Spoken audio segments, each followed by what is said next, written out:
오늘 본문에 있는 말씀을 통해서 예수님의 순환이 우리에겐 복입니다. 그런 제목 가지고 말씀을 살펴봅니다. SNS에 100세 된 할머니 충고가 있어서 여러분에게 소개합니다. 여보게, 내가 나이 들어 보니 아웅다웅 옥적같이 사는 게 다 부질없는 것이야. 일 많이 해서 몸 상하지 말고 살 만큼만 적당히 하게. 젊은 때 좋은 음식 찾아 먹고 좋은 풍경 많이 보고 다니게. 입 빠지고 다리 아프면 다 무용지물일세. 연애도 사랑도 많이 해보게. 그리고 머리가 되거든 공부를 많이 하게. 이 나이 되도록 살아도 뭐 이거다 하고 해본 게 없으니 너무 허무하네. 돈은 내가 써야 내 돈이지. 돈 벌어서 몰아놓고 써보지도 못하고 내 돈은 지금 요양보호사가 다 쓰고 다닌다네. 나는 재미있게 살고 싶다. 이 할머니 충고가 많은 사람들에게 울림을 주고 있습니다. 제가 그래서 이렇게 좋아요를 몇 분이 누르셨나 했더니 그 120만 명 정도가 눌렀습니다. 근데 이 할머니의 충고 중에 어디 썩 그렇게 다가오는 충고가 없습니다. 제가 이 할머니의 충고에 하나를 덧붙인다면 반드시 예수를 믿으라. 즉 영적인 미래를 준비하라 하겠습니다. 우리가 어머니 뱃속에 10개월 있을 때 그 기간 동안에 어머니가 나를 위해서 당신 몸이 아파도 약 하나 제대로 쓰지를 못합니다. 왜 그런가 하면요, 그 태아에게 0.0001%의 어떤 영향력만 가도 그것 때문에 어머니는 괴로워하는 거예요. 그래서 어떤 하다못해 감기가 와도 그 감기를 자기 몸으로 견뎌내고 이겨내게 되는 겁니다. 자, 그런데 그 태아에 있었던 그 10개월의 그 기간을 통해서 한 인생의 100년 삶이 결정되어진다 해도 과언이 아닙니다. 자, 그렇게 100년을 살면서 제가 날짜를 100년 이렇게 하니까 36만 5천일입니다. 36만 5천일 동안에 복음을 듣고 우리가 영생의 세계에 들어가기 위해서 그 기간 동안에 준비해야 하는 겁니다. 여러분, 영원히 사는 육신은 없는 거예요. 에덴에서 범죄한 이후에 인생에게 죽음이 왔습니다. 창세기 2장 17절에 보면 선악을 알게 하는 나무의 열매는 먹지 말라. 내가 먹는 날에는 반드시 죽으리라 말씀하셨습니다. 즉 죄의 결과 인생에게 죽음이 왔다는 겁니다. 자, 죄를 지어 선악과를 따먹은 아담과 하와에게 창세기 3장 19절에 보면 내가 흙으로 돌아갈 때까지 얼굴에 땀을 흘려야 먹을 것을 먹으리라. 내가 이것에 취함을 입었으므로 너는 흙이니 흙으로 돌아갈 것이니라 하십니다.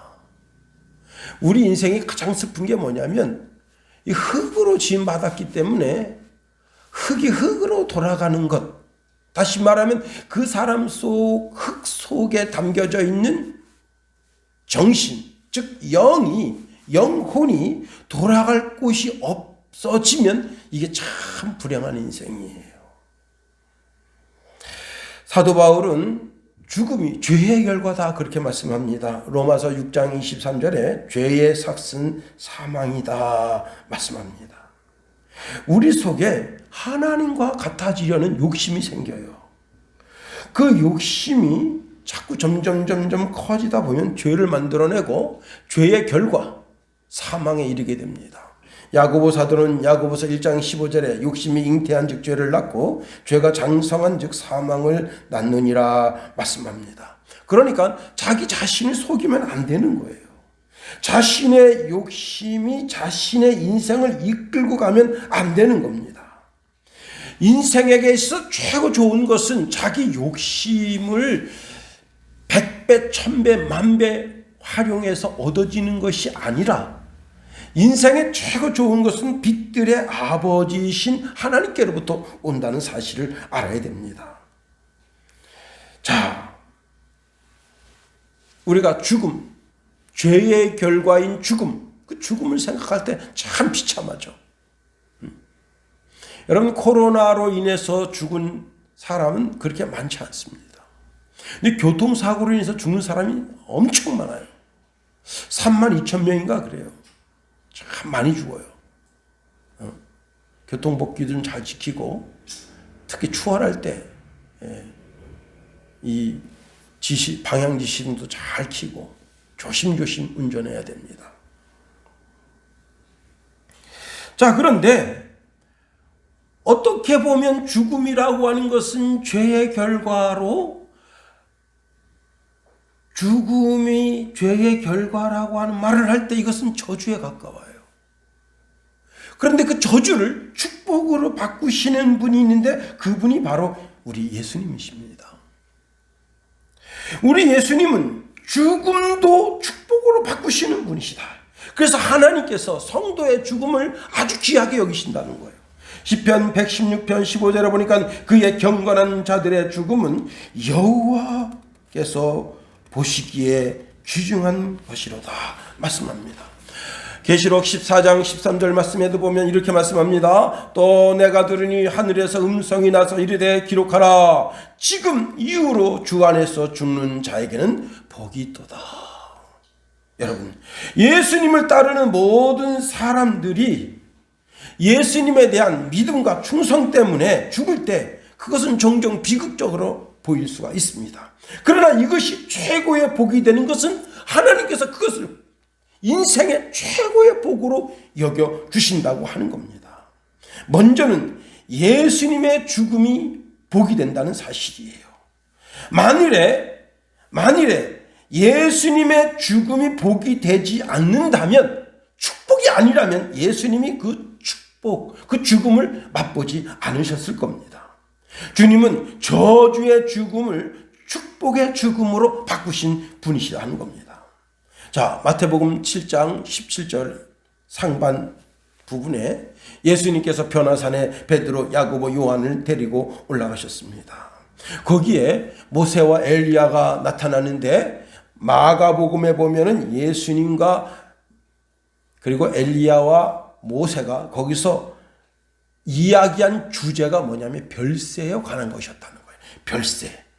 누가복음 9장 31절에 영광 중에 나타나서 장차 예수께서 예루살렘에서 별세하실 것을 말할세. 이 별세라고 하는 단어가 굉장히 중요한데, 별세라고 하는 단어가 헬라어로 엑소도스. 나가다. going out. 출발하다. departure. 여러분, 이것은 죽음이 멸망의 뜻, 즉 절망의 뜻이 아닌 전혀 새로운 출발을 이루는 시발점이 된다는 거예요. 사실 죽음이나 영혼이 육체로부터 떠나는 것이 죽음이잖아요. 그런데 주님에게 있어서는 이것은 새로운 출발점이 된다는 거예요. 엑소더스가 뭐냐면 출애굽이에요. 출애굽기를 뭐라는 엑소더스란다 이게. 자, 우리 주님의 죽음은 죄악으로 인해서 고통 가운데 있는 인류들을 허무한 죽음으로부터 출애굽시켜 주시는 거예요. 자, 이게 뭐냐? 가만히 들여다보면 예수님께서 이 땅에서 고통당하시고 십자가를 지시고 이제 모든 물과 피를 쏟으시고 그 다음에 이제 묘실에 안착되고 제3일 만에 부활하고 승천하는 이 모든 것이 가만히 들여다보면 뭐냐? 세례입니다. 세례. 예수님의 죽음이 바로 세례 그거라 이거예요. 그리고 그 예수님의 그 죽음이 세례로서 나에게 동일하게 일어날 일이라는 사실을 알게 되는 거예요. 이게 복음이라고 말할 때 예수님, 예수 그리스도가 복음이라고 말할 때 그 복음이 뭐냐? 예수님이 이 땅에서 모든 저주와 슬픔을 당하시고 우리에게 최고로 좋은 것을 주시는데 그 최고로 좋은 것을 주시는 그 메시지 속에 예수님의 고난이 나의 고난이고 예수님의 죽음이 나의 죽음이고 예수님의 그 무덤에 안착되는 것이 내가 무덤에 안착되는 것이고 예수님의 부활이 나의 부활이 되고 예수님의 승천이 나의 승천이 되고 예수님이 하나님 보좌 우편에 앉아 계신 것이 곧 내가 하나님 보좌 우편에 앉는 것을 상징하기 때문에 예수 그리스도의 죽음이 곧 나의 죽음과 동일한 세례라. 이게 로마서 6장 3절 5절에 보면 무릇 그리스도 예수와 합하여 세례를 받는 우리는 그의 죽으심과 합하여 세례를 받는 줄을 알지 못하느냐. 그러므로 우리가 그의 죽으심과 합하여 세례를 받음으로 그와 함께 장사되었나니 이는 아버지의 영광으로 말미암아 그리스도를 죽은 자 가운데서 살리심과 같이 우리로 또한 새 생명 가운데서 행하게 하려 함이라. 만일 우리가 그의 죽으심과 같은 모양으로 연합한 자가 되었으면 또한 그의 부활과 같은 모양으로 연합한 자도 되리라. 예수 고난, 그것이 나의 고난이고 예수의 죽음이 나의 죽음이고 예수의 부활이 나의 부활이고 예수님의 승천이 나의 승천이 될 때 그게 복음이 되는 거예요. 자, 오늘 본문에 예수님께서는 당신이 배신당하심과 고난과 죽으심, 장사되심, 부활하심에 대해서 말씀하고 있습니다. 이것이 바로 그리스도와 성도가 함께하는 세례다. 골로새서 2장 12절에 보니까 너희가 세례로 그리스도와 함께 장사되고 또 죽은 자들 가운데서 그를 일으키신 하나님의 역사를 믿음으로 말미암아 그 안에서 함께 일으키심을 받았느니라. 여러분, 우리는 그리스도의 고난을 믿음으로 받아들인다. 예수님의 배난당하심, 예수님의 고난, 예수님의 죽음, 예수님의 장사, 예수님의 부활, 예수님의 승천이 그래서 나의 것이 되는 거예요. 그래서 죽음이 복이 되는 거예요. 축복이 되게 하신 거예요. 그러니 우리가 너무나 예수님 고난을 보면서 괴로워하고 슬퍼할 필요가 없어요. 예수님이 어떻게 해요? 잘 죽으신 거예요. 우리를 위해서 잘 죽으신 거예요. 우리는 그걸 잘 믿고 예수님의 그 모든 것이 나의 것이 되도록 신앙을 더해야 하는 겁니다. 여러분, 송창식이라고 하는 가수가 이런 노래를 불렀어요. 내가 죽고서 내가 산다면. 그 송창식이라는 분이 예수 믿는 사람인지는 모르겠는데 그 뜻도 의미도 모르고 그걸 불렀을 거예요. 그러나 예수님이 말씀하십니다. 내가 죽어서 내가 산다면 내 기꺼이 십자가에서 내 몸을 버린다. 우리가 오늘 본문에 있는 말씀을 통해서 나눌 은혜가 참 많습니다. 첫 번째는요, 예수님께서 아주 반복해서 예수님의 고난, 예수님의 죽음, 예수님의 부활에 대해서 말씀하고 계시다는 거예요. 왜 이걸 말씀하시냐 말이에요. 자, 예수님은 베드로의 신앙 고백을 받으셨습니다. 주는 그리스도시요 살아계신 하나님의 아들이십니다. 라고 그 고백을 받으신 직후에 내가 예루살렘에 올라가서 바리새인과 그리고 장로들에게 고난을 받고 그리고 죽은 뒤에 제3일에 살아나리라. 그 말씀을 하신 거예요. 오늘 본문에 보면 변화산에서 내려와서 9절에 그들이 산에서 내려올 때 예수께서 명하여 이르시되 인자가 죽은 자 가운데서 살아나기 전에 본 것을 너희에게 이르지 말라 말씀하십니다. 그러니까 예수님은 변화산 사건 이야기를 하시면서 내가 예루살렘에 올라가서 이제 서기관과 그 바리새인 장로들에게 고난 당하고 죽게 된다 말씀하시는 거예요. 그리고 오늘 보면 또 말씀하십니다. 여러분 16장 17장 여기에 벌써 3번이나 말씀하고 계시다고요. 그것이 오늘 본문의 말씀이에요. 그러면 예수님께서 왜 계속해서 예수님 자신이 이렇게 순환당하실 것에 대해서 계속 말씀하시느냐는 거예요. 주님은 예수님은 그리스도직을 수행함에 있어서 지금까지는 선지자직을 수행하셨어요. 그런데 이제 예수님께서 왕직과 동시에 대제사장직을 행하셔야 되는 거예요. 우리 예수님은 왕으로서 대제사장직을 수행함으로 주님이 만왕의 왕이시고 그리고 멜기세덱 대제사장이심을 나타내야 되는 거예요. 그래서 그 주님께서는 계속 이것을 계속해서 말씀하시는 거예요. 제가 이제 군대 들어갔는데 저는 이제 후반기 교육이라는 것을 받았어요. 6주간 받았는데 국군 군의학교, 지금도 대구에 있는지 모르겠지만은 대구 수성구 만천동에 있었어요.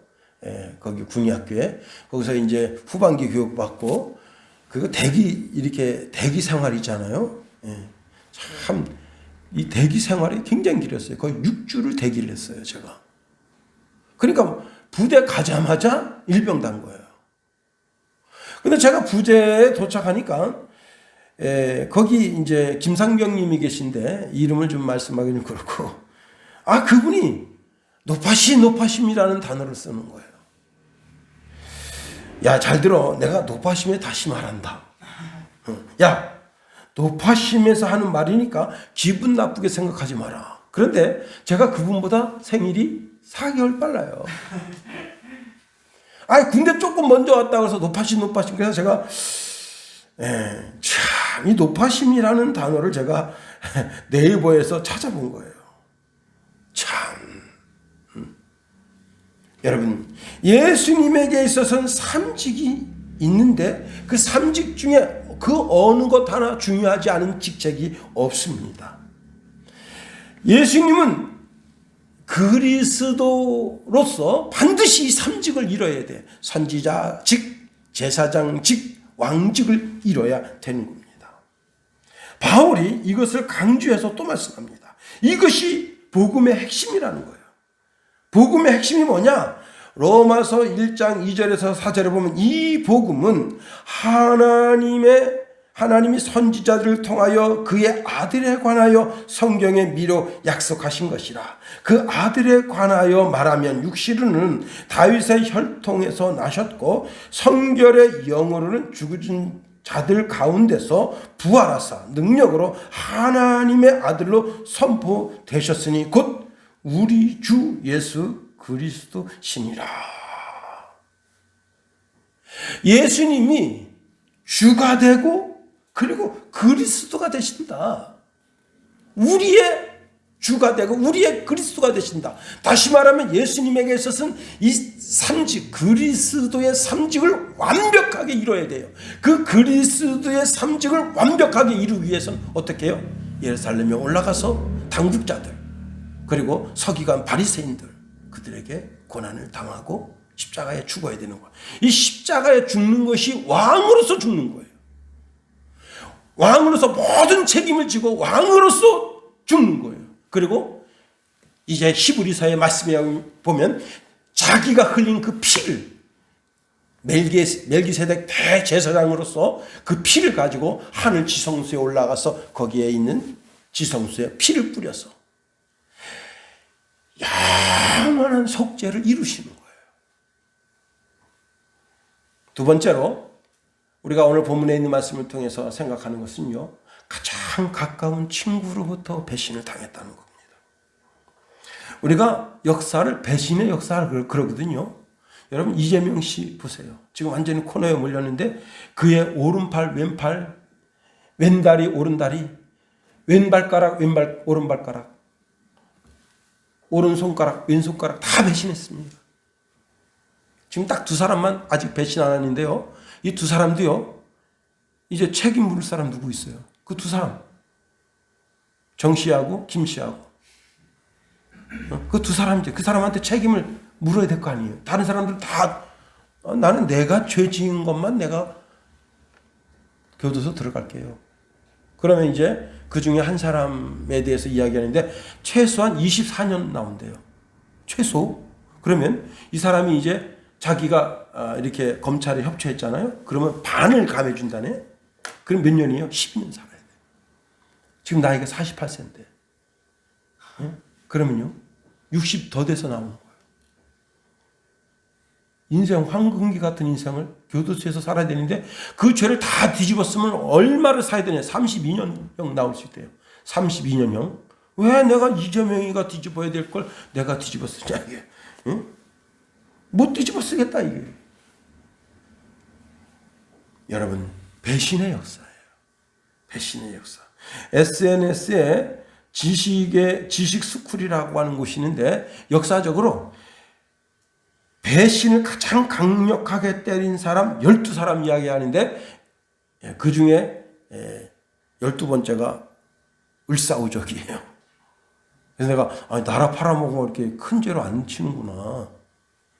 그러면서 쭉쭉쭉쭉 이야기하는데 그 중에 1번이 누구냐? 가룟유다입니다. 와, 야, 이 세상 사람들도 가룟유다의 배신을 첫 번째로 치는구나. 여러분, 자, 가룟유다는 가장 가까운 사람으로서 배신 때린 거예요. 그런데 그 배신은 사랑의 고백을 통한 배신이었다는 거예요. 이 배신이, 예수님에 대한 배신이 마태복음 26장 전체에 나옵니다. 자, 마태복음 26장에 보면 예수님께서 제자들에게 유월절 이제 의식을 행합니다. 마태복음 26장 2절에 보면 너희가 아는 바와 같이 이틀이 지나면 유월절이라 인자가 십자가에 못 박히기 위하여 팔리리라. 그렇게 말씀하시면서 26장이 쭉 시작됩니다. 그 중에 대제사장과 장로들이 이제 공관에서 거기서 이런 말을 합니다. 야, 이런 시국이 이렇게 좀 안 좋을 때는 어떤 놈 한 놈이 대신 십자가에 달려 죽어야 된다. 그러니까 다른 어떤 사람이, 이건 제가 지어내는 얘기예요. 성경에 없어. 다른 어떤 사람이 예수 그거 좀 껄끄러운데 십자가에 못 박아 죽여버리지. 그랬더니 명절에 전국에서 전 세계에서 유월절 지키려고 오는데 그때 까딱 잘못하면 우리가 궁지에 몰려. 그러면 나라가 확 뒤집어져. 그러니까 유월절에는 말자 합니다. 그때 예수님께서 베다니 문둥이 시몬의 집에 계셨는데 한 여자가, 이 여자는 마리아입니다. 비싼 나드 한근 든 옥합을 가지고 와서 그걸 예수님 머리에다가 딱 놓고 망치로 꽝 깨가지고, 이 옥합도 비싸요. 여러분, 지금 여러분 옷 가지고 있는 사람이 있어요? 옷? 예? 여러분 옷 가지고 있는 사람이 있어요? 옛날 어른들은 옥이 몸에 좋다 해서 몸에 지니고 다녔어요. 없잖아. 응? 그 흔한 옥도 없잖아. 그런데 우리 집에 가면요, 우리 사택 가면 거기 싱크대가 옥입니다. 우리 집에 오셔가지고 막 만져보세요. 야, 이거 그냥 좋은 기운이 나온다. 예? 싱크대가 그게 옥이에요. 참, 먼저 사시던 분이 참 부자예요. 그래서 그냥 옥으로다가 싱크대를 한 거예요. 자, 그런데 이 옥으로 된 향유병도 비싼데 그걸 깨트려 가지고 예수님 머리 전체에 붓습니다. 자, 이것을 본 유다가 화딱지가 난 거예요. 그래서 이렇게 말합니다. 무슨 의도로 이것을 허비하느냐? 이렇게 비싼 것을 팔아 가난한 자들에게 줄 수 있어야 된다. 유다가 이렇게 말한 의도를 요한복음 12장 6절에 이렇게 말합니다. 이렇게 말함은 가난한 자들을 생각함이 아니요 그는 도둑놈이라 돈괴를 맞고 거기 넣은 것을 훔쳐감이라 말합니다. 자, 마리아는 헌물로 드렸지만 이걸 팔았으면 한탕 할 수 있는 좋은 300데나리온짜리니까 한탕 할 수 있는 좋은 기회인데, 여러분, 근데 그걸 머리에다 다 부어버렸어요. 얼마나 화가 나겠어요. 왜 이 비싼 걸, 이 향유를 낭비하는 거야. 이것을 비싸게 팔아가지고 가난한 자들 나눠줘야지. 자, 그때 예수님께서 이렇게 말씀하십니다. 너희가 어찌하여 이 여자를 괴롭게 하느냐? 그가 내게 좋은 일을 하였느니라. 가난한 자들은 항상 너희와 함께 있거니와 나는 항상 너희와 함께 있지 아니하리니 이 여자가 내 몸에 이 향유를 부은 것은 내 장례를 위하여 함이니라. 내가 진실로 너희에게 말한다. 온 천하에 어디서든지 이 복음이 전파되는 곳에서는 이 여자가 행한 일도 말하여 그를 기억하리라. 자, 향유를 예수님 몸에다가 쏟아 부니까 여기에 가룟 유다가 심사가 뒤틀렸어요. 한탕 벌 수 있는 좋은 기회를 놓쳤다.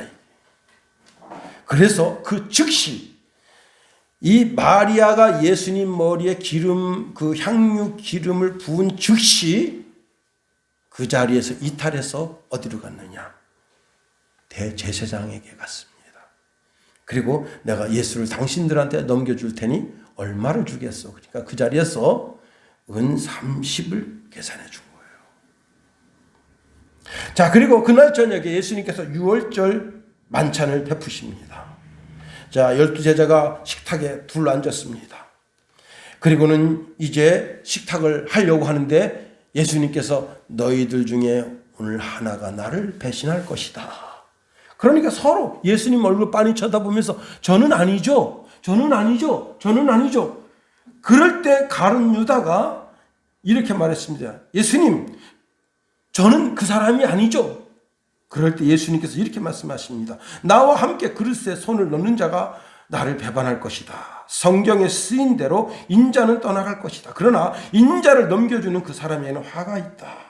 차라리 태어나지 않았더라면 자신에게 더 좋았을 것이다. 할 때 가룟 유다가 그 접시에 손을 넣었어요. 예수님과 동시에 접시에 손을 넣었어요. 가룟 유다가 이렇게 말합니다. 저는 아니죠. 예수님이 이렇게 말씀하십니다. 내가 말하였다. 자, 그런데 그 성찬 예식에 예수님은 가룟 유다도 먹이셨습니다. 자, 성찬 예식이 끝나고 제자들과 함께 이제 감난산으로 갑니다. 거기서 예수님께서 감난산의 그 유명한 기도, 하실 수만 있으면 이 잔을 내게서 옮기소서, 그 유명한 감난산 기도를 하러 가십니다. 그때 가룟 유다는 어디로 갔느냐? 예수님 팔러 갔어. 대제사장들에게 갑니다. 자, 그리고는 군호를 짰어요. 뭐라고 짰느냐? 거기 지금 감난산에 예수님 말고 예수님 제자들도 있지, 그리고 예수님 제자들만 있는 게 아닙니다. 거기에는 예수님을 따르는 수많은 사람들이 있어요. 그냥 누가 예수인지 몰라. 그 깜깜한 밤에 예수님이 누군지를 어떻게 하냐 말이에요. 엄한 사람 잡아다가 죽일 수는 없잖아. 예수를 딱 잡아다 죽여야지. 그러니까 가룟 유다는 깜깜한 밤에도 예수님 형체만 보면 알 수 있어. 그래서 내가 예수라는 사람이 누군지 알려줄게. 그 알려주는 그 군호가 뭐냐? 입맞춤이에요. 입맞춤. 유다가 이렇게 말합니다. 내가 입 맞추는 사람이 바로 그 사람입니다. 그를 잡으시오.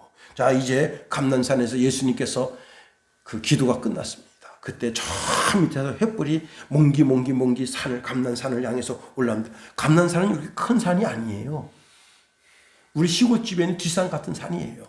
예수님이 그 산 꼭대기에서 기도하고 계셨으면 그 몽기 산 전체를 에워싼 그 대제사장 집에 있는 하솔들, 그리고 이제 서기관과 그 바리새인들을 따르는 하솔들이 전부 손에 검과 몽치를 들고 산을 에워싸 올라오고 있습니다.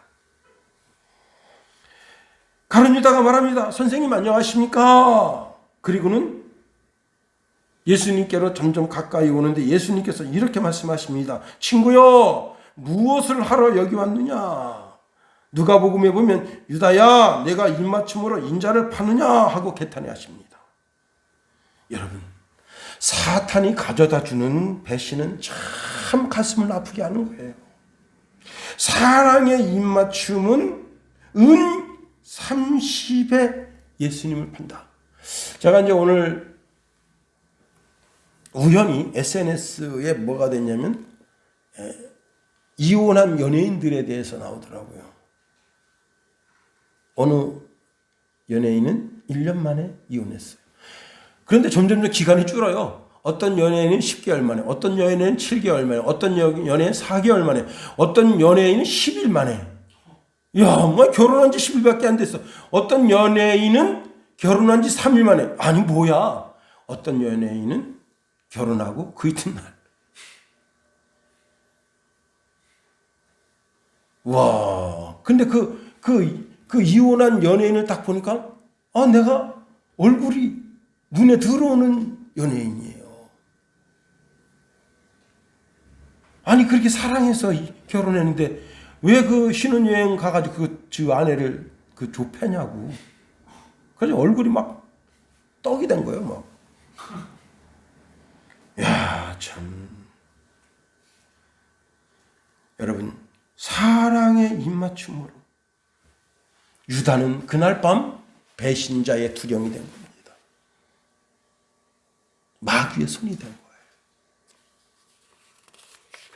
마귀의 손이 쓰는 사람이 된 거예요.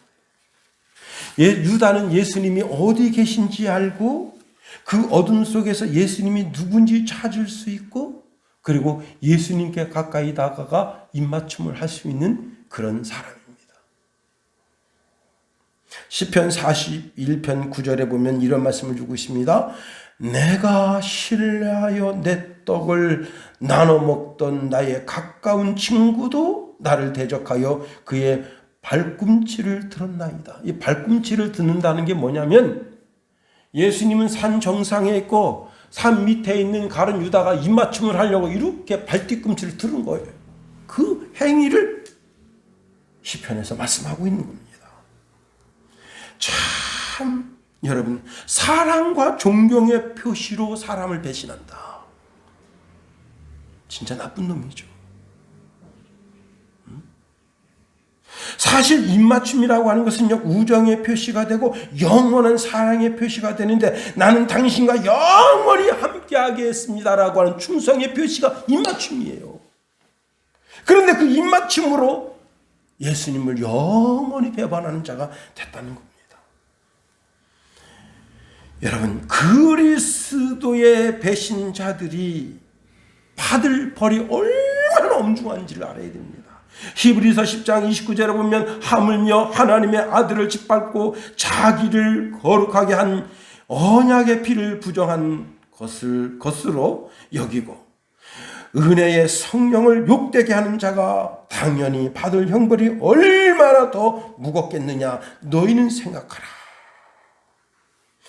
그리스도의 모든 사역을 부정하는 거예요. 예수님의 제사장직, 선지자직, 왕직 모든 것을 거부하고 여러분, 구약 이스라엘 백성들이 하나님께 그렇게 매를 맞으며 얻어 터졌어요. 왜 그러냐? 우상 숭배한다고. 그런데 그리스도를 배신하는 것은 우상 숭배를 하는 것, 그런 정도의 징계를 받는 게 아닙니다. 그리스도를 부인하는 것은 그의 아들인 하나님의 아들인 예수를 짓밟는 행위는 단순히 예수님을 부인하는 것이 아니라 기독교 공동체를 파괴하는 행위예요.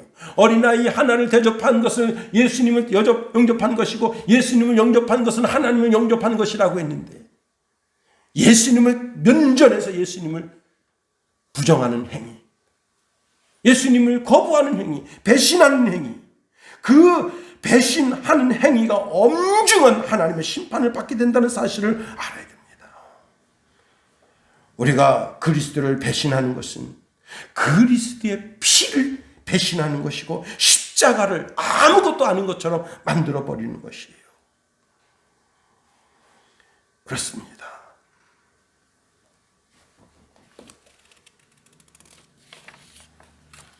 참 가장 그런데 어떤 사람이 이렇게 말해요. 나는 그냥 예수님을 배반한 적은 없어요. 물론 내가 신앙이 약해져서 코로나 때문에 신앙이 약해져서 교회를 등한히 한 것뿐이지 저는 예수님 배신한 것 아니에요. 그리고 교회를 안 나와요. 그게 예수님 배신한 겁니다. 적극적으로 가룟 유다처럼 적극적으로 예수님을 배신하진 않은 거지만 그 가룟 유다의 배신이나 오늘 내가 환경과 상황 속에서 그리스도를 멀리하는 배신은 똑같은 거예요. 똑같이 취급합니다. 차라리 우상 숭배하는 게 나아요. 차라리 예수 안 믿고 예수 안 믿었던 시절로 돌아가서 그냥 그렇게 사는 게 나아요. 그런데 이 심판은 너무너무 엄중한 거예요.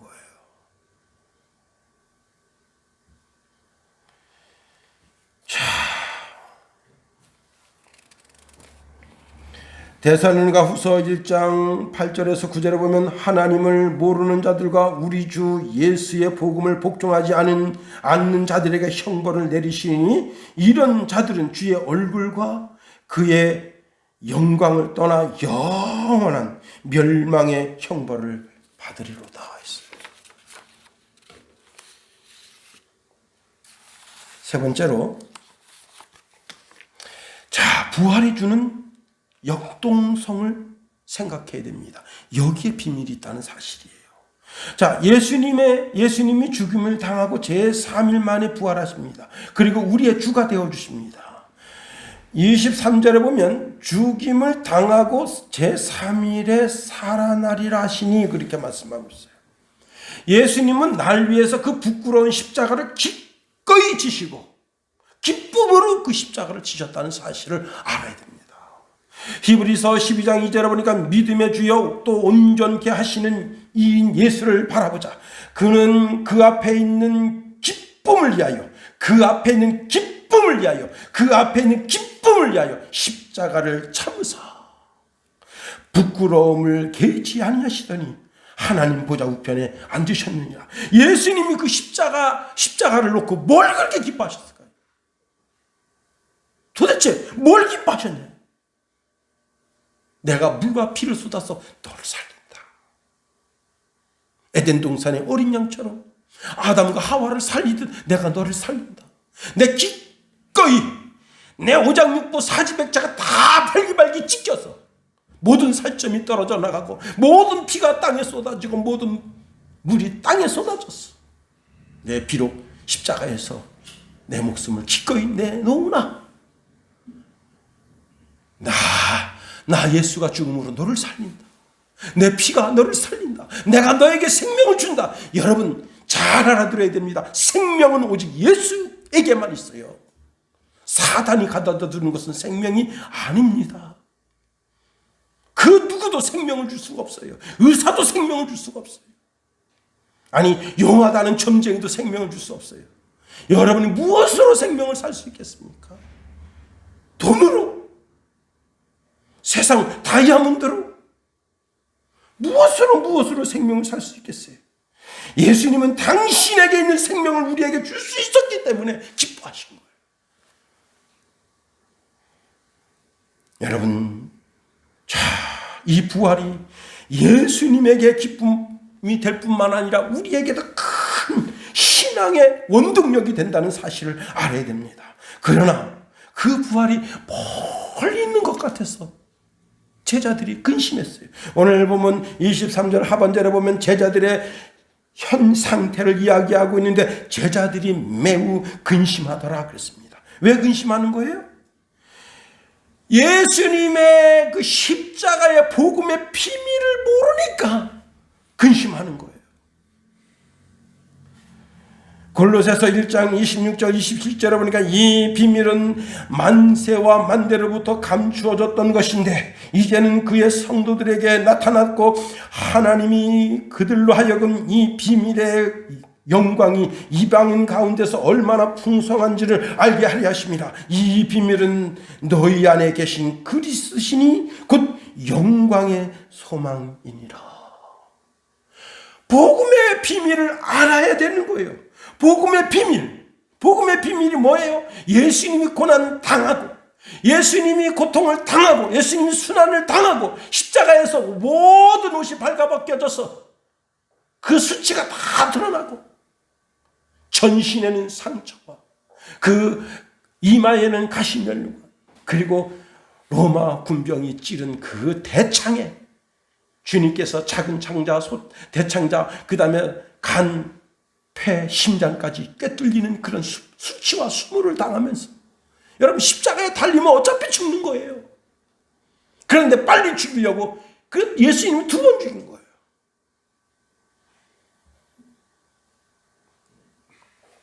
자, 그런데 이게 십자가의 비밀이다. 이게 십자가의 축복이다. 제가 한 4-5주 전에도 말씀드렸잖아요. 여러분, 십자가는 저주의 상징이에요. 저주. 나무에 달린 자마다 다 저주를 받은 자라고 이미 신명기 말씀에 기록됐습니다. 그런데 그 저주를 축복으로 바꾼 분이 예수님이에요. 여기에 엄청난 영적인 비밀이 숨겨져 있는 거예요. 복음의 비밀이 숨겨져 있는 거예요. 예수 안에 생명이 그렇게 해서 우리에게 전가되어지는 거예요. 이 생명은 영원한 생명, 영생, 곧 하나님의 생명인데 그 생명이 하나님께로부터 예수님께로부터 우리에게 전달된 거예요. 요한복음 5장 26절에 보니까 아버지께서 자기 속에 생명이 있음 같이 아들에게도 생명을 주어 그 속에 있게 하셨고, 그렇습니다. 예수님께서 말씀하시잖아요. 내가 곧 길이요 진리요 생명이다. 하나님이 예수님에게 주신 그 생명을 예수님이 또 우리에게 전가시켜 주시는 겁니다. 말씀을 잘 들으세요. 예수 안에 있는 자에게만 생명이 있어요. 예수 안에만 생명이 있어요. 예수 안에 들어와야만 그 생명을 받을 수 있어요. 예수 안에 와 있지 않는 사람은 예수 생명이 없어요. 더더욱이 성령이신 그리스도의 영이 내 안에 있으면 난 그리스도인이 되는 거예요. 그런데 그리스도의 영인 성령이 내 속에 없으면 나는 그리스도의 사람이 아닌 거예요. 영이 뭐예요 도대체? 정신이잖아요. 하나님의 정신. 영을 어렵게 생각하면 안 됩니다. 하나님의 정신. 영이 무슨 생뚱맞은 거로 자꾸 생각하면 안 됩니다. 스피리트. 정신이 하나님의 정신. 하나님의 정신이 내 속에 들어오는 거예요. 그래서 하나님의 정신이 내 정신을 새롭게 해주시는 거예요. 내 의지를, 내 지식을, 지혜를 새롭게 해주는 거예요. 로마서 8장 9절에 보니까 만일 너희 속에 하나님의 영이 거하시면 너희가 육신에 있지 아니하고 영에 있나니 누구든지 그리스도의 영이 없으면 그리스도의 사람이 아니다 했어요. 여러분 속에 그리스도의 영이 없으면 여러분은 그리스도인이 아닌 거예요. 그리스도의 영이 없으니까 지 멋대로 사는 거예요. 고린도후서 13장 5절에 보니까 너희는 믿음 안에 있는가 너희 자신을 시험하고 너희 자신을 확증하라. 예수 그리스도께서 너희 안에 계신 줄을 너희가 스스로 알지 못하느냐. 그렇지 않으면 너희가 버림받은 자니라 말씀하십니다. 자, 제자들은 지금 복음이 뭔지 몰라요. 예수님 따라다니는 거 그 자체가 좋아요. 즐겁고. 여러분, 예수님께서 잡히시던 날 밤에 예수님이 빌라도의 법정에 서셨습니다. 그런데 예수님이 갈릴리 사람인 걸 알았어요. 그래서 이 빌라도가 예수님을 갈릴리 분봉 왕에게로 보냅니다. 그 갈릴리 분봉 왕이 헤롯이에요. 헤롯이 너무너무 기뻐하고 즐거워합니다. 예수님이 지금 자기한테 오는데 왜 기뻐하고 즐거워하는가 하면요, 무슨 복음을 깨달으려고 예수님이 자기한테 오는 걸 즐거워하는 것이 아니라 예수님이 자기한테 올 때 무슨 기적을 베풀어 줄까 하고 오는 거예요.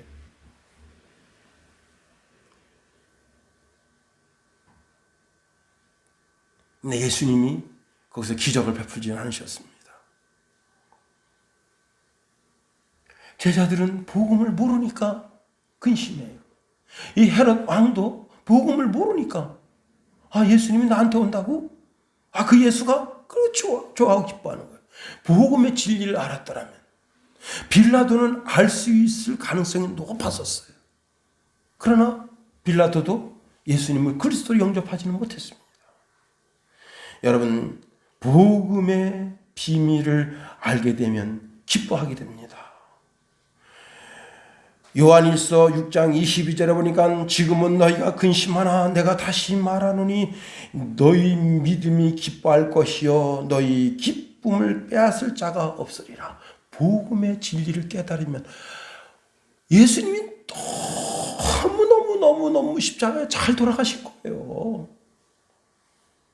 응? 나는 그 천주교인들이 여러분 그 사순절이라는 게 천주교에서 나왔거든. 나쁜 놈들입니다. 나쁜 새끼들이에요. 그걸 만들어낸 새끼들이. 왜냐? 그 사순절을 슬픈 기간으로 여기잖아요. 응? 예수님 우리에게 슬픔 주려고 왔습니까? 우리에게 낙심하고 절망하고 실망하도록 그런 마음을 주려고 오셨어요? 아니잖아요. 응? 예수님이 모든 저주와 슬픔 다 감당하셨잖아요. 왜 우리는 그냥 막 궁상맞게 그냥 막 응? 왜 그렇게 사냐고. 사순절이라. 난 그래서 이 진리를 몰랐을 때 사순절에 굉장히 영적인 위치와 의미가 있는 줄 알았어요. 여러분 이 천주교에서 만든 영화 중에 있잖아요. 예수님 십자가에 달리시는 그 영화 제목 생각 안 나는데. The Passion of Christ. 아주 나쁜 영화입니다. 부활을 그리질 않아요. 여러분, 복음은 부활이 있어야 돼요. 부활이 빠지면 복음이 아닙니다. 거기엔 사탄의 발톱이 숨겨져 있는 거예요. 예수님이 부활을 얘기하시는 거예요. 이제 정리합니다. 제자들이 예수님의 십자가 사건을 잘 알았다면 이들은 예수님이 십자가 죽음의 사건을 선언할 때 예수님이 드디어 그리스도로서 선지자직과 제사장직과 왕직을 완전히 소화해내시는구나. 그것이 우리에게 기쁨이 되고 우리에게 즐거움이 되고 우리가 누릴 영원한 참된 안식이 그리스도로부터 오는구나 하고 기뻐하고 즐거워했을 겁니다. 그러나 그 비밀을 깨닫지 못하니까 근심하는 거예요. 그런데 근심하게 하는 것은 하나님의 일이 아닙니다. 우리 성령님은 우리로 근심하게 하지 않습니다. 예수님도 우리로 근심하게 하지 않습니다. 마가복음 9장 32절에 보면 제자들이 예수님의 순환에 대한 말씀을 듣고 묻기도 겁냈대요. 여러분, 우리는 전체적으로 봐야 돼요. 전체적으로. 우리는 예수님의 고난만 보면 안 돼요. 예수님의 죽음만 보면 안 됩니다. 예수님의 부활만 보면 안 돼요. 예수님의 승천만 보면 안 되는 거예요. 전체적 모든 걸 다 보면 이게 복음이구나. 이게 미래적 실체적 내가 누려야 될 축복이구나. 그걸 알게 되는 거예요. 제가 이제 설교 준비하면서 이 설교를 금요일 날 준비했는데 그 예화 제가 꼭 소개하려고 했던 그 예화를 찾으려다 못 찾았어요.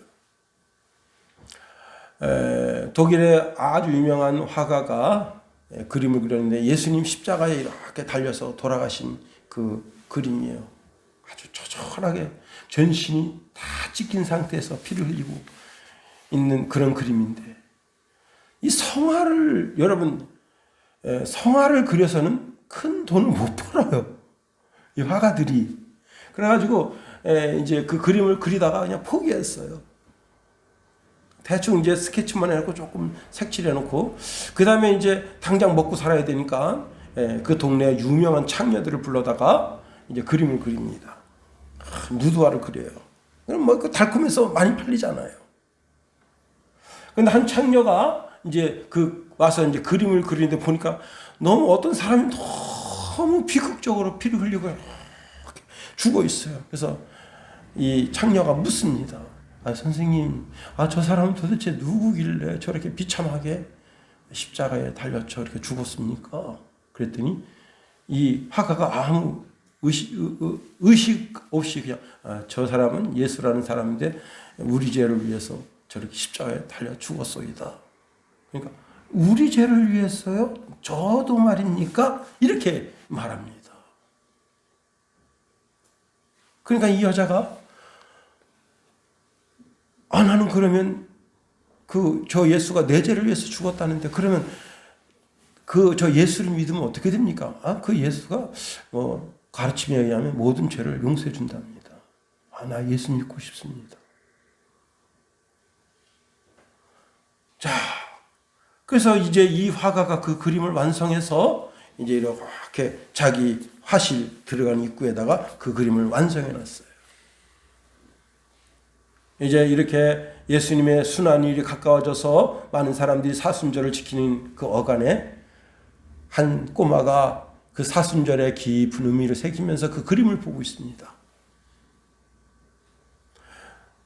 어떤 한 사람이 지나가면서 이렇게 묻습니다. 얘야, 저분은 누구신데 이렇게 참 비극적으로 저렇게 십자가에 달려 죽었냐? 그러니까 이 아이가 그 화가가 말했던 것과 동일한 고백을 합니다. 저분은 예수님으로서 온 인류 선생님과 저의 죄를 위해서 십자가에 달려 돌아가셨습니다. 그랬더니 이분이 뜻밖의 반응을 보였습니다. 나는 너무 저 예수라는 사람이 죽은 것이 너무 절망적이고 비극적이어서 나는 저분을 믿고 싶지 않다. 저런 절망적인 종교라면 나는 그런 기독교를 따르고 싶지 않다. 이렇게 말하니까 그 아이가 이렇게 말한 거예요. 선생님, 그게 아닙니다. 저분은 죽으셨다가 3일 만에 부활하셨습니다.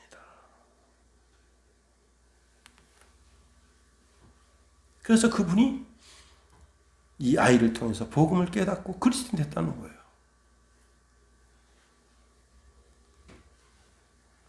여러분, 예수님의 고난이 영광이 되고 예수님의 죽음이 영광이 되고 예수님의 부활하심이 영광이 되는 것은 그것이 내가 누려야 될 축복이기 때문에 그런 거예요. 여러분, 우리는 근심할 필요가 없어요. 우리의 모든 근심, 걱정, 염려를 다 주님께 맡기라고 말씀하셨어요. 우리는 오직 복음 안에서 하나님을 기뻐하는 것이 우리의 힘이 되는 겁니다. 기도하겠어요. 하나님, 우리를 붙드시며 인도하소서. 복음의 참 진리를 깨달아 아는 우리가 될 수 있도록 도우시며 인도하소서. 우리를 위해서 고통과 고난과 저주의 십자가를 기꺼이 지셨던 주님, 그 주님의 사랑을 되새기면서 주여, 내가 주님을 사랑합니다 라고 다시 한번 고백을 드립니다. 평생에 주님 의지하고 사는 우리가 될 수 있도록 우리를 붙드시며 인도하소서. 예수님 이름으로 감사하며 기도합니다. 아멘.